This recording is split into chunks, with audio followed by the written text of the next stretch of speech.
તો ગુજરાત યુનિવર્સિટીમાં અધિકારીઓને વધારે પૈસા ચૂકવાતા હોબાળો થયો। એનએસયુઆઈએ વિરોધ પ્રદર્શન આ વાતને લઈને કર્યું છે, ત્યારે એનએસયુઆઈએ યુનિવર્સિટી તંત્ર પર ગંભીર આક્ષેપ લગાવ્યા। યુનિવર્સિટીમાં નેકની ટીમ આવી ત્યારે અધિકારીઓને વધારાના પૈસા ચૂકવવામાં આવ્યા।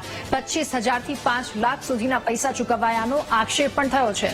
45 લાખ રૂપિયા આપી યુનિવર્સિટીને નુકસાન પહોંચાડ્યાનો આરોપ। એનએસયુઆઈનું વિરોધ પ્રદર્શન તાત્કાલિક વધારાના પૈસા પાછા ખેંચવાની એનએસયુઆઈની માંગ પણ છે। પૈસા પરત નહીં લેવાય તો ઉગ્ર આંદોલન કરવામાં આવશે તેવી ચીમકી પણ ઉચ્ચારી।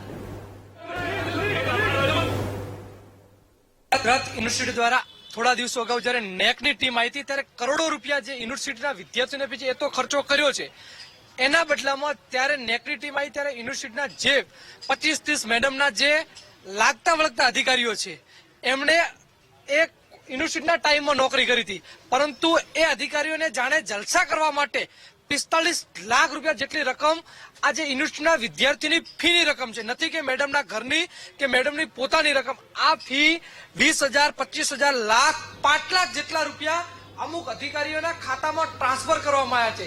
શું આ પૈસા વિદ્યાર્થીની ફીના હતા કે મેડમના ઘરના હતા?